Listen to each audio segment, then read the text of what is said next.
And then before we get started, we put on the website on the consultation form, but we started recording training sessions and sessions of consultation. Yeah, I saw that, yep. So it looks like you're just needing off-leash recall.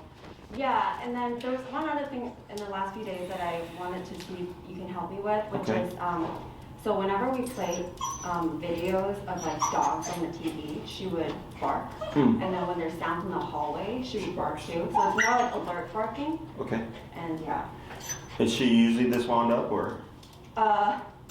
New like environments usually, yeah. Okay. How long before she settles? Quite a. I have never measured, but like it takes like probably like an hour. Oh wow. Okay. Any other type of obedience that she's needing? Not really. So we did Tucker pups, beginner and intermediate. So she did the whole canine good citizen stuff. Yep. So like she knows how to do it, but sometimes she'll just decide not to do it. Okay. And it's a lot of, I think, high energy, which makes certain things a little bit harder. Yeah. Okay. So for your obedience, it's like optional, so to speak, for her? Yeah, so like if you have treats, then she'll do it. Sometimes if you tell her to sit, she'll like 20% of the time she'll be like, no, I don't feel like doing that. Okay. Anything else?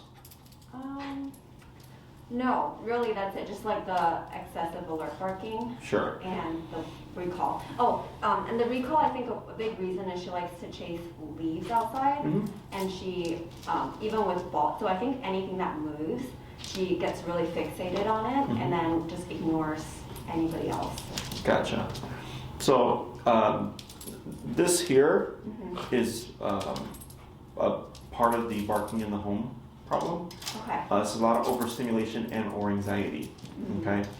So what I'm going to have you do here is go ahead and use your, you can keep seated, you're going to just use your leash, you're going to pull her out from under you, or here, just bring her forward, put her right in front of you, and then just pull straight up on your prong, and don't say anything, just pull up and then press down on her hindquarters. Like that, okay? Now every time she gets up, I'm going to have you keep your leash how you have it, you're going to repeat that process, okay? Every time she gets up, if she tries to lay down, yep, up, and then down on the butt, good. And we're just to repeat that, okay? At some point, it should help her settle a lot more quickly, okay? Up, yep. And I'm not gonna care where she moves, you're just gonna repeat this process, and at some point, I'm hoping it's gonna help her relax, okay? So, you can see how, like, with you sitting her, how she was becoming vocal and, like, starting to whimper and or bark, a little, like, whimper barking there. That's because her brain wants to move, and you're telling her she can't move, okay? So it's causing a bit of frustration because she's under conflict. But the more you allow her to do all that nonsense, the more that becomes a part of her, okay? So it's kind of like with humans. If I like smoke a cigarette, and then the next day I smoke another cigarette, and the next day another cigarette, at some point I'm gonna smoke more cigarettes, right? It's a habit that I'm building. Same thing for your dog. So I don't care about the obedience, I don't care about the sit or the down stuff. I just care that the dog learns how to relax, okay? Yeah. And then like, it might get a little annoying. But the more you do this to her, the more she's able to counter herself, okay? So like earlier when I mentioned about the barking and all this is all frustration, okay? So you pull her towards in front of you and then place down like that and then just relax, okay? So, and repeat. When it comes to the training and everything, I'm assuming you did research on the methods that we use. Like we use e-collar and prong collar, okay? Is the prong from Tucker Pups, or is that something that you've incorporated yourself? Myself. Yourself, okay. Are you familiar with what the remote collar is? Yeah, so I actually watched a ton of videos on YouTube to like know more about it. I actually bought the ARC, the ARC. Yeah. It's hard to really know how to use it from watching YouTube videos because I don't know when they're pressing it, how frequently they're pressing it. So that's why I wanted to hire like a professional to teach. Sure. Have you watched any of our videos? A little bit, yeah. Okay. So I'll explain the e-collar, how it works, how it's applied, and all that stuff. Because that makes things easier in the sense, because most of the consultation is typically like you're not electrocuting your dog. It's people's misconception of it. So I'm assuming I don't have to explain the technology, like you're familiar with it, correct? Mm-hmm. Okay. So when it comes to remote collar, and you're going to go and just pull out in front of you, yep, and then, yep, and relax, excellent. So remote collar is just a miniaturized TENS unit, just a muscle contractor. There's two ways of applying it. Okay, most people think punishment based. Okay, punishment based would be you say sit, your dog doesn't sit, and then you remote them. Okay, so it's if you don't do it, I'm going to shock you, right? And the way we use it is we put it behind everything.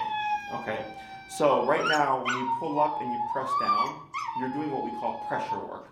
Okay, so when you pull up on your prong, and even on the first one that you did, she started to put her butt down. I don't know if you saw that. No. Okay, so like the next time she gets up, try just pulling up on your prong, and then going to just pull her a little bit forward. Yep, now like that. If she gets up, I'm gonna have you up.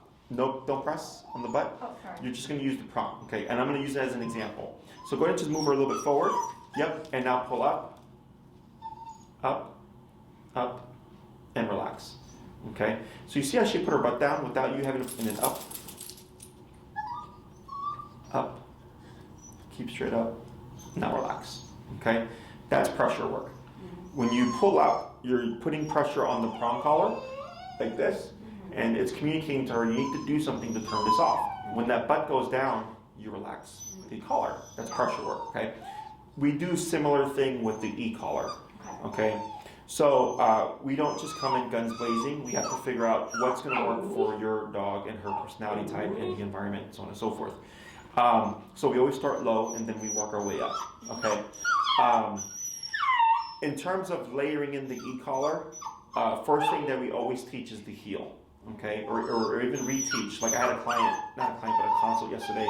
Dog was already trained on e-collar. Up, up, up, up, yep, up. And then you're going to start to feel it like that. Now and a little bit up, and now relax. And then up again. So all this is frustration, okay? And now relax, like that. Very good, okay? It was a dog previously trained on e-collar at a boarding train. I asked him some questions, and then from what they told me, I could determine the dog was not conditioned correctly. Up, because of all the issues that they were having. Yep, almost, now, almost, and relax. Now if she lays down, yep, you can allow her to lay down, okay? And when the heel is the foundation of teaching e-collar, in my opinion, okay? So when I ask them about their dog's heel, they're like, well, the dog still pulls. And I go, and then this is even with the e-collar. I go, okay, well then your dog doesn't know heel, okay? Because your dog should be healing, especially a year and a half after a program. The dog should be really good. So first thing we always teach is heel, because leash pulling is one of the most common things that people want to address. Leash reactivity is also a very common thing that we deal with here, okay? Yep, up on your prong, and now relax, very good. Leash reactivity is one of the most common things that we deal with, as well as leash pulling. And when you put an e-collar on a dog and you press the button, if they feel it and they don't know where it's coming from or what it is, they're most likely going to try to move away from it. Okay, they want to run. It's flight response. Okay, so we obviously don't want the dog to run away from the e-collar. We need the dog to run, yep, and then pull, and then up, and then relax. We don't want the dog to run from the e-collar. We want the dog to at least run to, if anything, run to the owner, right? So heel is a moving behavior. So it allows the dog to move in response, very good, to the collar, yep, and then up again, and then relax, right there, almost up again, and then relax right there, very good. E-collar makes the dog move, so heel is a moving behavior, so allows the dog to express that in response, okay? Plus, leash walking or taking our dogs potty is at least like a 3 times a day thing if you live in the city of Chicago, 7 days a week. So that's 7 days a week, 3 times a day that you're practicing this exercise to condition your dog on what the e-collar is, how it turns on, how it turns off, that it's not this big scary thing that they need to be afraid of, and really it's more so a line of communication, okay? Because e-collar is a stressor. E-collar is a negative thing, it's unpleasant. So it's against our instinct to put ourselves, like right now, technically what you're doing is unpleasant when you pull up, okay? Because you're putting biting pressure, yep, on the neck, but because her brain is so used to moving like this, Yeah. it's harder for her, okay? But you're starting to wear her out. So I would say in like 15, maybe 20 minutes, she's gonna be able to settle, okay? Because it's her exerting energy to do all this, okay? So the more she exerts energy, at some point she's gonna get tired and she should just relax, okay? E-collar would get this done within a few minutes, okay? Because we are able to match the dog. So if her intensity is up here in terms of the overstimulation and anxiety, and let's say she's at a 15, and your prong can only deliver an 8, you're stuck, right? E-collar allows us to close that gap. Most likely, a lot of the stuff that we're seeing here would also go away off the first class of heel, okay? Because when we're putting discipline on the dog and teaching them how to focus and how to follow your lead, right? And this is all mentally. This is not like a physical thing. Like right now you have your leash short and all that stuff because of the tool that you're using. Yeah. With remote collar, we go the opposite. We go leash giving slack, okay? Right. So, because I want the dog to mentally make the decision of, I'm gonna just chill, okay? So a lot of the stuff that we see isn't the problem, it's the outcome of a problem, okay? So your alert barking in the home is this, okay? So what I would anticipate is that once we covered heel with remote collar, a lot of this is gonna go away, okay? Where you go into a new environment and she's just able to settle more immediately. And then I want to see how does it impact the dog within the home. So to give you an example, I had a dog that was chewing up things inside the home. Okay, it was about a year and a half old dog, and right away the first thing I think is frustration. Okay, because dog was past puppy stage, all that stuff, right? They give the dog things to chew on, but the dog's just still chewing on stuff. So I go, that's frustration. We did one class on heel. By the second class, dog stopped chewing on everything. And that's because now the dog is receiving structure. Now the dog is receiving discipline.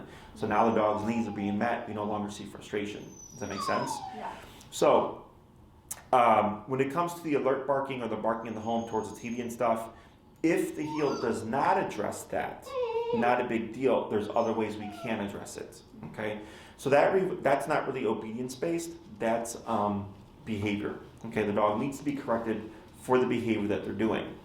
So in training, the obedience isn't helping your dog. It's the discipline. It's the e-collar. It's the contraction. It's the consequence for not doing things, or it's the consequence for like barking. That's what's helping the dog, okay? It's not knowing how to sit or how to down or anything, because she knows that stuff, right, with food. And if that was the solution, then the barking in the home would have gone. Does that make sense? Yeah. Questions on any of that stuff? Nope. When it comes to the level of obedience and control that you can achieve with e-collar, like it's, sky is the ceiling. It allows you off-leash control of all 6 commands: sit, stay, down, come, place, heel, okay? Whether or not you need all 6 commands is a different thing, okay? The only command that has to be off-leash reliable is the recall, otherwise it's useless. But technically all 6 can be built to off-leash level, okay? From what you're telling me, that's why I was asking, like, obedience-wise, how reliable is she and all that stuff? Because you can be able to go to a restaurant and tell her to lay down, and she won't move for 2 hours. Okay, so you could just be there. Like, none of this would be happening. Yeah. Okay? If you have guests come over and she's just overstimulated because now there's people coming over and you want to send her to like her dog bed just to help her like keep her under control and stuff, you could do that. A dog can hold place command for up to 4 to 6 hours if you need it. Okay? It sounds like, wow, that's going to take a really long time. And it does take time, but it's easy to practice with the methodology that I have, because you just apply it to your life. Once we teach the heel, every time you walk your dog to go potty, you're practicing your heel. Anytime you have the opportunity to go to the park to practice recall, you would practice your recall. Anytime you're going to watch TV and not do anything, you can practice down at your feet, or you can practice go to your bed and don't move for the next hour and a half while I watch this movie. Okay? So you just apply it to your life, and eventually it's like, great, like my dog is obedient, now I'm going to apply it when I need it, which is when guests come over, if you go to a restaurant, if you go to a friend's house, if you go to the park and she's playing with dogs. If you want to take her on a forest trail and not have her on a leash, but still have her in a heel, like you can do all this stuff, okay? It doesn't require food. You can implement food, but I typically don't in the beginning because you have your dog, you have your e-collar, you have your leash, you have your body language, you have a lot of things going on. And I know with that alone, I'm going to get reliable obedience. And then if you want to add in extra, you can once you understand the concepts. Okay? It doesn't require you to become a dog trainer. It's very logical, it's very common sense, it's very easy, very effective, very efficient. Like, typically after the first class when we've done heel, second class, I would say 80 to 90% of heel is done. Okay, now it's just teaching the owner a few things.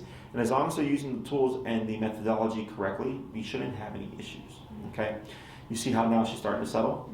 Okay, but because you were being proactive about making her settle. So that's why before you said it usually takes her an hour, because on her terms, it's an hour, but on your terms, it's about 10, 15 minutes. Okay, now this would be even faster with remote collar. Okay, so questions on any of that?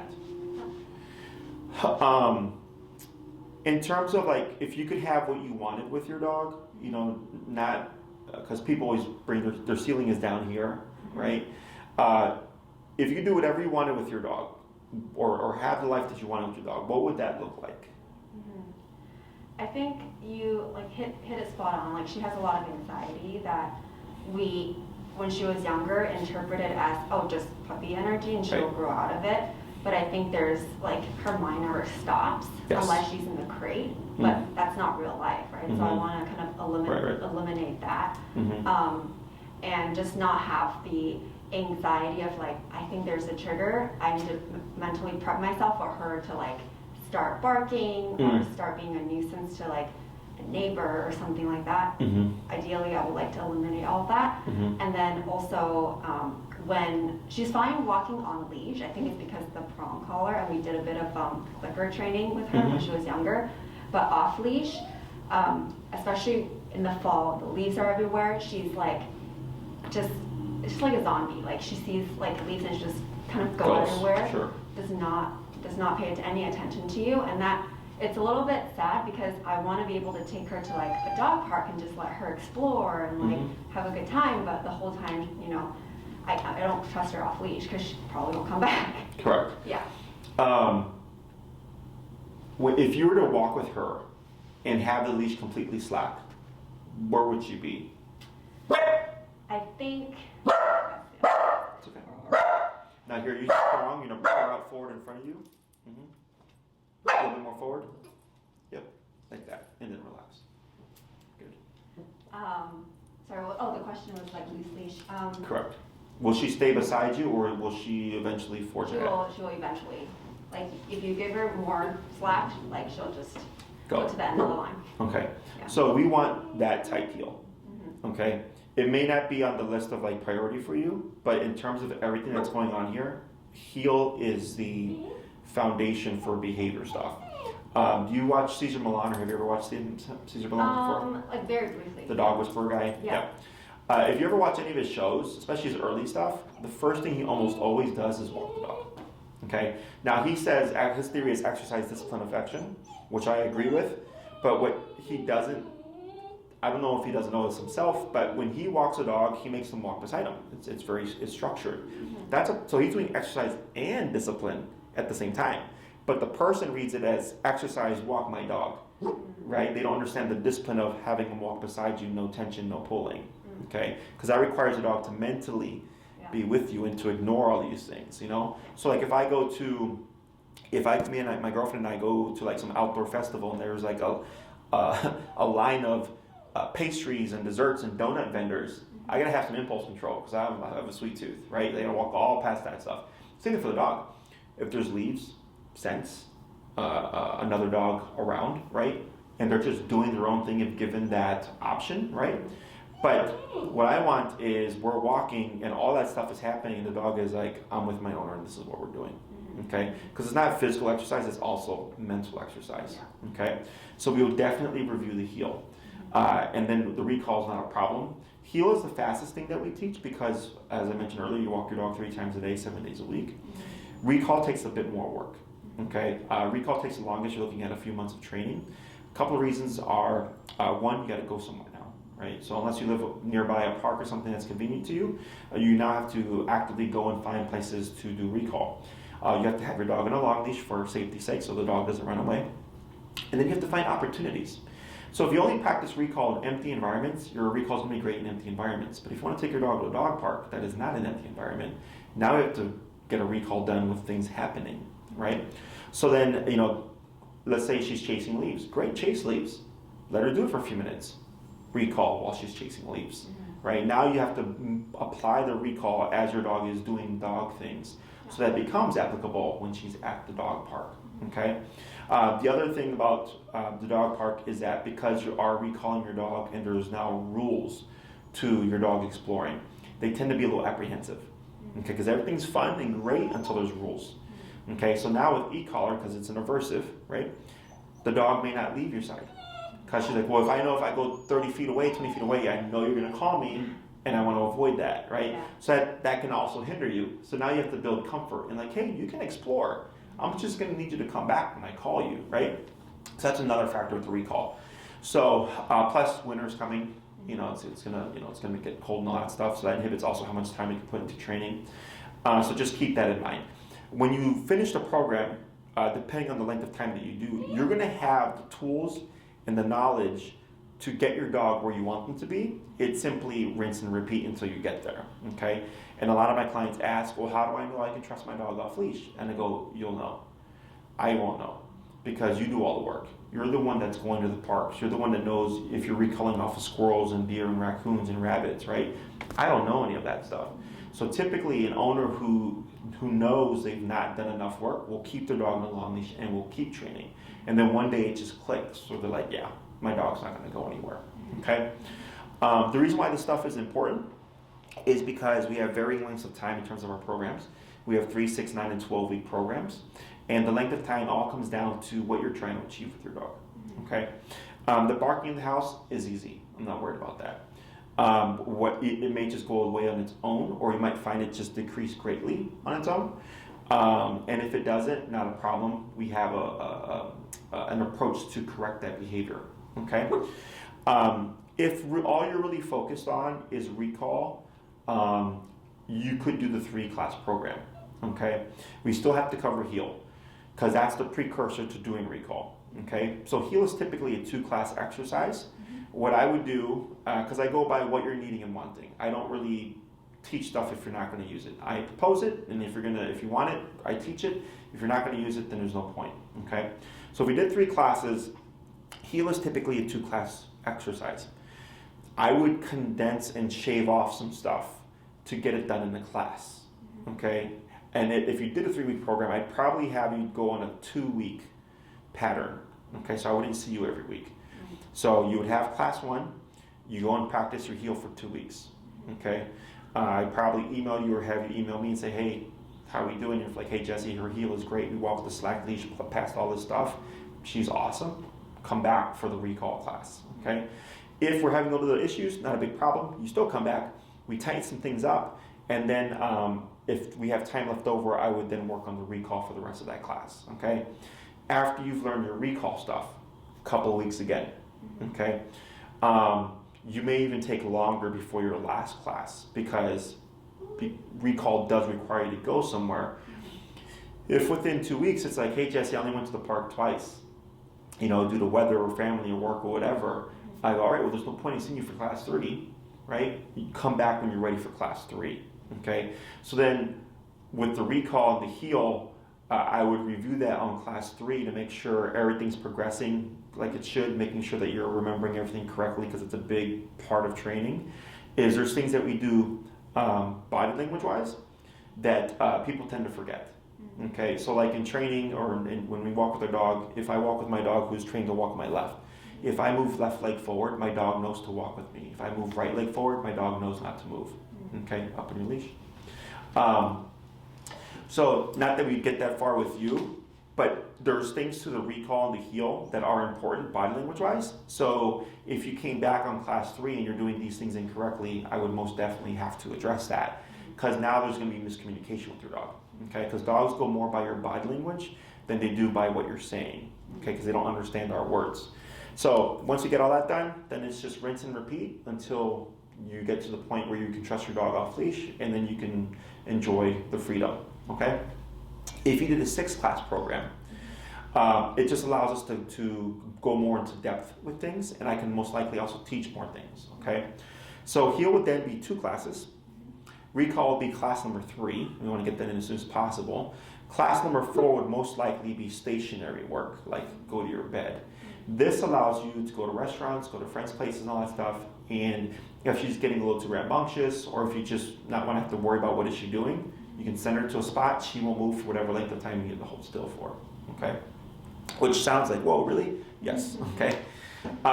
Classes 5 and 6 would be the variable classes, okay? If your training is going well, you're retaining all the information I'm giving you, you're doing your homework, I keep teaching stuff, okay? If it's, hey, like, could we review recall again? Because I feel like I'm messing up on something, we review recall. If you want to advance, like your heel, and you'd like to build a heel to like an off-leash level, we can even do that on class 5. You know, the methods are very easy, and the approach that we use are what allow people to get further within a short time frame than with other programs, okay? Because e-collar, in my book, is the only tool that it does allow you off-leash control. The issue is not everybody knows how to use e-collar correctly, in my opinion, okay? Otherwise, there'd be a lot more well-trained dogs out there. So I think 3 is the minimum that I would suggest for what you're explaining or describing to me. 6 would be a nice little length of time to get a lot of stuff done. Those 3 things: walk with me, don't pull, come when I call you, no matter what you're doing, and then go here and don't move. I call the trifecta. Those allow you to do almost everything with your dog.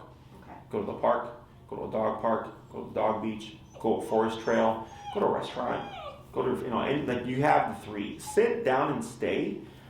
They're superficial. Down is nice to have because it doesn't rely on needing an object. But as long as you have like a towel, plop it down. Go here and don't move, okay? Because down is more strict. Down is lay down, don't get up, don't sit up. Place command is go to this object, sit, stand, lay down. Yep. I don't care what you do, just don't get off. So it's the most lenient of the stationary commands. So a lot of clients just use that command. Unless I get a client that wants their dog to be, the whole 9 yards, they want a really well-trained off-leash dog, then that's when they do like a 9 to 12-week program, okay? Questions about any of that stuff? Nope. Nope, I think as long as you feel like if we instill more structure to her or discipline to her, it'll get rid of some of the like in the house barking or like. Yes. Yeah. And if it doesn't, like I said, there's an approach to it. Because we tend to look at the problem and go like this, right? Yeah. And I look at what's the source of the problem. So like right now you can see how she's getting easier to handle, right? And do you know what was the defining moment when you were able to get her to just actually settle? You mean today? Right now, yeah. Well, sure. When she started fighting, when she was biting the leash and putting her paws on it, that was the peak, okay? Because so you're being really consistent. In the beginning, it was like every 5 seconds. You're like nope, nope, nope, nope, nope, right? So finally, she goes, well, now I'm going to fight even more. And the reason why dogs target the leash is because they can understand that the leash is what gives you control. Because if you took that leash off, this would be a lot harder, right? So they grab the leash or they bite the leash to try to take control back. And because you're being so consistent, right, you wore her out. Remember I said she's exerting the most energy right now. You're not even getting up. You're just pulling up and pressing down. That's all you're doing. So since she exerted all this energy, at some point she's like, all right, well, mom's not giving up. Somebody has to. And now after those like 3 to 4 times where she was kind of going like this and jumping up and getting on her hind legs, she started to actually settle down and lay down for longer. Her vocalization also dipped down, okay? So one thing when you leave here, as FYI for you, this little exercise will also impact your dog. It's just not going to be the most immediate. Okay, so let's say you went to 10 other places with her and you did this every single time. At some point she's going to go like, you know what? Mom's not going to let me do this. She's going to jump straight to that. Okay? Because there's no direction. And direction doesn't mean obedience. You've given no obedient command right now. right? What you've told her is what she can do and what she cannot do. What she can't do is whine, bark, be all over the place, move around, do all this nonsense. What she can do is relax. And that's why we did this. Does that make sense? Yeah. So it's a number of things that work. It's a bigger picture. Yeah. So I'm fairly confident that the heel itself will make a big impact. Okay, definitely on stuff like this. This is the easier stuff. The stuff in the home, because like you mentioned, but the TV, right? If she sees a dog, I'm assuming, or something, she barks because now there's a trigger. Yeah. Okay, it's not environmental. It's a specific stimuli that happens. It's not like there's always dogs around, right? It could be 2 hours of nothing on the TV and all of a sudden dog. So she's like, hey, where'd that dog come from? And then we get the reactivity. So so that we would correct directly if we don't see the concepts affecting her within the home. Okay. So behaviorally, your case, in my opinion, is an easy case. Obedience is also easy. It's just a matter of does my client do the homework? Okay. Yeah. So I would say 3 at minimum. If you're just trying to do more such as recall stuff, focus on heel. Recall in class 2. Remember, spacing those classes apart. Class 3 would either be 2 weeks later and or longer, depending on how you're progressing. Okay. And then that would get you the most out of those 3 classes. If you did 6, we could do walk on the leash, recall, and stationary work, and most likely be able to advance things a bit further. Okay, 9 and 12 are just if you want an even more obedient dog. For your dog's size and temperament, I think the arc is fine. Okay. I believe it's meant for 35-pound dogs and under. I think 15. 15. Yeah, and she's about 20, I think. She's about 20. Okay, it should still be just fine. Because you're not, if your dog had a reactivity like towards other dogs on a leash or anything like that, that's where I would be more concerned, because people don't account for that when a dog becomes reactive, they're adrenalized, they're under stress, or if that dog responds, that you need more power to override all those kind of variables. Up on your leash and then just kind of move her forward. Yep. Pull, pull, pull. Yep. There you go, like that, and then relax. The reason why I had you do a little bit more there was it's more of a consequence because you're putting more pressure on her, okay, as opposed to just letting her bark and settle there. Okay. Questions on any of that stuff? I actually have one. So she's not reactive. Like when we go on walks and stuff, and she's on leash with other dogs, she just walks past them. She's actually not very social with other dogs. It's only just like if we're in the hallway, we step out the hallway, and all of a sudden, like another neighbor decides to come out with their dog. Yep. That's when it's also part. Is it also part of that initial problem you were talking about? So that's most likely a nervous response. So nervous dogs will trigger, like right now, right? Like the alertness that you're seeing, overstimulation, anxiety, and also can be nervousness. Okay, and this is nothing that you've done wrong. This is more so it's just your dog's genetic makeup. This also can go away with the heel, okay, because it helps her learn how to be passive. Very good. And if she still triggers, it's not a problem. We have a means to correct it. And then eventually the dog learns to kind of self-regulate, okay? So like right now, when I mentioned earlier about it, or like you said, it'll take her an hour, right? That's not really good self-regulation. No. But because you're being proactive about regulating her, right? She's settled down much more quickly, right? So because e-collar can actually match a dog. Right now what you're doing is a Band-Aid, okay? It just allows us to have a conversation and not have your dog be all over the place. E-collar, because it can go to a level that the dog goes, you know what, I really don't like that and I don't want it to happen again, they change their behaviors, okay? Now, one question, very common question I get is, when does the e-collar go away, okay? And in my opinion, when you need it, it doesn't. So this means whenever you're gonna go on a walk, or if she's gonna be off leash, you would have your collar on. And it's not that you're always using it, it's just that the presence of it, I think of it as a cop on a collar. Do you go on the expressway? You drive? Do you go the speed limit? Yep, up on your leash. Yep. Do you go the speed limit? Yeah. Yep. Other people go the speed limit? Yeah. Really? Sorry, what was that? Do other people go the speed limit? Do other people have a speed limit? On the expressway. Yeah, I think so. Okay. Well, from my experience, most of everybody's speeding because the expressway. Sorry. Yeah. Yes, everybody is speeding. But Yes, but you go the speed limit. But they know there's a speed limit. But Yes. Yes. Okay. So this is called opportunistic behavior. Okay. So if we see a squad car, what happens? Then people slow down. Slow down, exactly, right? Because now there's sort of consequence. We don't want a ticket. We don't want to get pulled over, right? So think of the e-collar as a cop on a collar, okay? So when you need it, if you're going to go for a walk, go to a restaurant, take it to a dog park, maybe guests are going to come over, you'd have your collar on. But if she's a great dog outside of that, you'd have her collar off. Now, let's say when it comes to the TV scenario, we have ways of addressing it that are not dependent on the collar, okay? Because if the heel doesn't affect the TV stuff, and she's barking at the TV still, and we use the e-collar to correct her with the TV thing, well, then when you watch TV without the e-collar, she's still going to bark, okay? And this has nothing to do with the training, because it's not like the methods don't work or anything. It's opportunistic behavior. If an animal can do something without consequence, they're going to do it. You know, this is a part of survival instincts, like hunting. When an animal is looking for an opportunity to like pounce on a squirrel, right? That's opportunistic behavior. So same thing for dogs in this case. So it's nothing good or bad. It's just the way of how things are. Because people always ask, like, well, when is the dog learn to be a good dog? And just like does things for me. And I go, that's not really a thing. Dogs don't proactively, or like when I hear the dog wants to please me. Dogs are self-pleasing. They do what makes them feel better, right? So if chasing the leaves is more valuable than like the chicken in your hand, she's going to continue to chase the leaves. Does that make sense?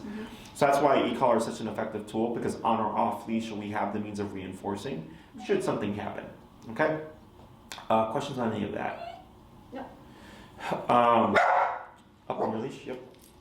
Yeah, there's a lot of like if she hears random noises too, like Sure. that. Yeah. Yep. It's all part of the same problem. Yes, and she's not the first dog. She's not going to do this dog. Okay, and it's pretty common with small dogs too, because people tend to view their smaller dogs as puppies, so they don't tend to give them consequence as they would like a German Shepherd. You know, because everybody would see that dog as being a bigger problem, right? So, yep, up. There you go. Relax. And like all this is more difficult because of the tool that you're using. Okay. Also, the style of prong that you're using with it's the altered style with the nylon is less effective than a standard Hermspringer chain link. I see. It has to do with how the prongs move. If you're going to do remote work, doesn't matter. Okay, but just so that you're aware in terms of your setup, I like that you're on the prong. And I know it's easy to kind of get on and off, but I do not like altered prongs because they tend to take away from the function. Okay. Any other questions regarding the training or questions that you may have yourself? Yeah, one question is, so this is like a couple months ago, we didn't know about the difference between like a e-collar versus a shock collar. So then we like just ignorantly used a shock collar on her a couple times. Like I'm just wondering, does that take away from introducing her to the e-collar? No, I mean if she had like a negative association, and I'm assuming by shock collar you're talking about like a lower end collar. Yeah. Okay. It shouldn't. I mean, I get dogs that were mistrained on e-collars. You know, it's not uncommon. That's why the heel is also important, because it allows us to reteach the tool. You know, so like I get dogs that come in that are punishment based trained, where it's, you know, if you don't do it, I'm gonna zap you, and it's like, you know, harsh corrections. So then the dog's a little bit jumpy. Like I had one dog in particular. His video is actually on my YouTube. His name's Kane. He's a blue Dutch Shepherd, and the owner was doing all the training herself. And she had the correct collar for him, but she was using continuous, which is a very harsh correction, and she I think was maxed out on the collar. Oh wow. Okay, so because he was a reactive dog, everything was always 100 continuous. So when we're doing the training, my thought process was she was using the nick function, and I helped her find the dog's number and everything, but the whole time she was using the nick function. So then finally I was like, what button are you pressing? She's like, oh, I'm using continuous. I'm like, oh, I was like, don't use continuous. I'm like, use nick. And then we changed a couple things around the psychology of how she was approaching the collar. And then by the next class, the dog had, because he was always on edge, because he never knew when it was going to happen and like how intense it was going to be. And by the next class, he was much more relaxed, which then helped reduce a lot of the behaviors she was struggling with because now the dog wasn't like this all the time. Okay, so and that again, 3 times a day, 7 days a week. You're practicing that communicator. So even if the dog was trained incorrectly, the dog can always learn a new, the e-collar through a new line as a new line of communication. Okay. Got it. Yep. And then one last question I had was like, just because it is going to be winter soon, but I think it'll be more realistic to train her, like have our training sessions outside because all the stimuli is outside. How's your approach to that? So it actually doesn't matter. If you want to train outside, we meet you outside. It's not a problem. Okay. We don't meet, I know on my website it says at Oz Park. During the winter, we actually meet at Palmer Square because Oz Park, since it's closer to the lake, is cold.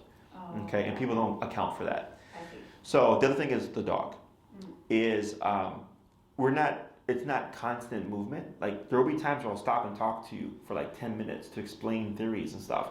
So now your dog's sitting there, and even if your dog is wearing a coat, coats don't provide that much protection for dogs.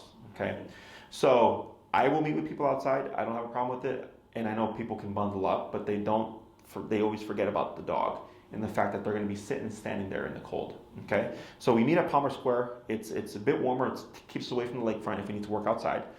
But with the way that I train, it doesn't matter. Okay, because you would just apply. So if we work here, because I have a 13,000 square foot space, I have a 5,000 to 6,000 square foot training floor. So it's plenty of space to move back and forth. And if you go to my YouTube channel, you'll see people training on it. Like we can even do recall on the floor. It's pretty big space. And let's say your dog's level is 18 because we're in an indoor environment. Okay, the method and the instruction that I'm going to give you is going to allow you to take what you've learned and then just apply it on your walks. So then it's like if your dog's number is 18 here in a quiet environment, then logic says your number is probably going to be higher in the neighborhood. So I give you a very kind of fixed and methodical way of approaching the training, and it's just common sense based that typically by the second class it's not a problem.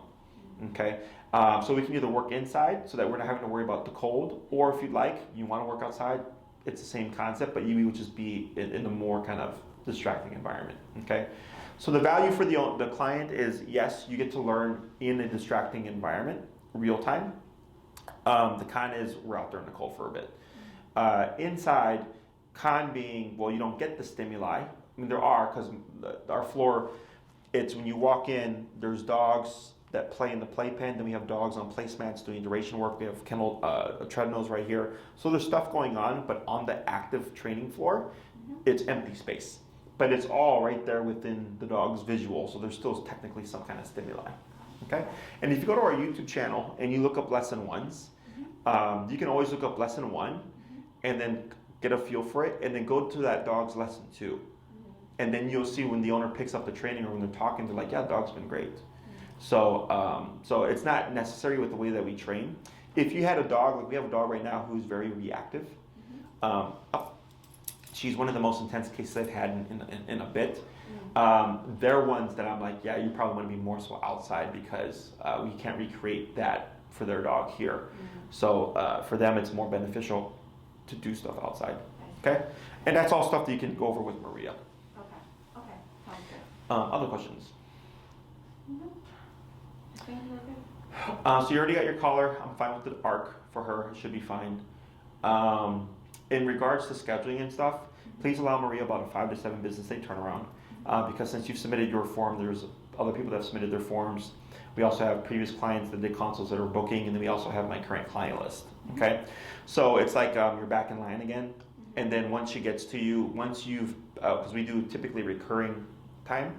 So like let's say Sunday at 12 is available, and you pick 6 classes. Sunday at 12 for 6 weeks plus 1, so 7 weeks. That's your time. Okay, no one's going to take it from you.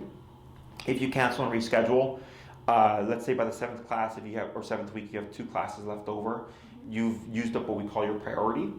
And because evenings and weekends are my busiest times, and to keep my calendar moving, Maria books ahead of time. Okay, so she may have a client that needs Sunday at 12.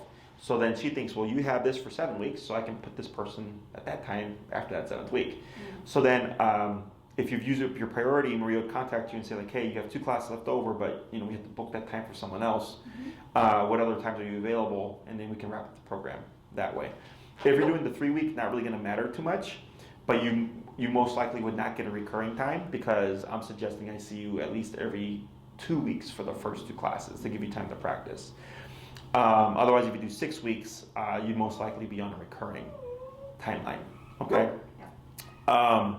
Maria goes by the contract, so once she's got that contract from you, she knows that you're serious and she's going to start the booking process.